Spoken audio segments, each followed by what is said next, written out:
Vous posez toujours la question, est-ce qu'on peut enregistrer des gens à leur insu? La réponse est toujours la même, c'est pas la première fois. Je vous le dis, la réponse est oui, dans la mesure où vous participez à la conversation. Mais qu'en est-il quand vous participez plus à la conversation? Est-ce que cet enregistrement-là déconsidère l'administration de la preuve? C'est une atteinte à la vie privée? Est-ce qu'elle est acceptable comme preuve, là, cet enregistrement-là dans lequel vous ne participez plus? Bien, il y a une décision qui a été rendue par le tribunal administratif du travail. Ce n'est pas une décision récente, c'est une décision de 2022, mais quand même, il n'y a pas beaucoup de décisions à ce genre-là, puis je veux la partager avec vous.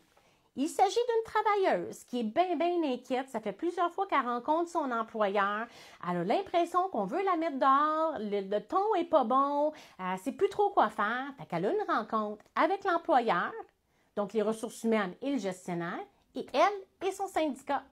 Donc, elle emmène son téléphone cellulaire, elle enregistre tout ce beau monde-là, la chicane est sur le bord de poignée, elle quitte la pièce, laisse son téléphone cellulaire, donc dans la pièce, et il y a un enregistrement qui dure à peu près une quinzaine de minutes.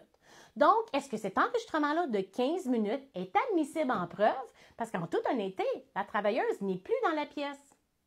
Donc, cette décision-là vient faire une petite nuance qu'effectivement, lorsqu'on enregistre, on fait partie de la conversation, c'est sans souci, la preuve est admissible, mais la preuve qui est faite à l'extérieur de la présence de la travailleuse, ça, c'est un petit peu plus discutable. Donc, dans la décision qui a été rendue, on vient expliquer un peu comment ça procède. Donc, c'est très intéressant. Je vous invite à aller la lire. Je me répète régulièrement sur le site de SOCIJ, qui est un site qui est gratuit, Société québécoise d'information juridique, où vous pouvez trouver une décision sans frais. Donc, la décision, vous la voyez, cherchez-la.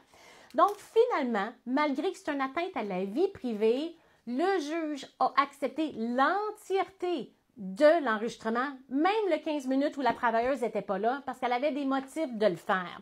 On voyait qu'il y avait, chacune des parties parlait de cette rencontre-là. Un disait que tel ton était utilisé, l'autre, tel autre ton était utilisé. Fait que le juge a appliqué la règle de la meilleure preuve en disant, écoutez, vous avez chacun votre version. En écoutant l'entièreté de l'enregistrement, j'ai une bonne idée de ce qui se passe. Donc, ça me permet d'obtenir et de trancher avec la vérité absolue.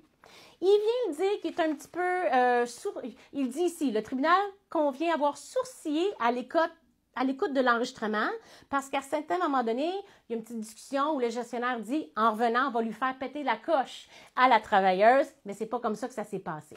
Mais morale de l'histoire, la preuve entière a été acceptée et à ce moment-là, la travailleuse a quand même eu gain de cause devant le tribunal administratif du travail. Décision intéressante, allez lire ça. Donc, si jamais vous voulez utiliser une petite preuve, peut-être qui déconsidère l'administration de la justice, qui ne respecte pas toute la vie privée, peut-être qu'elle vous sera utile.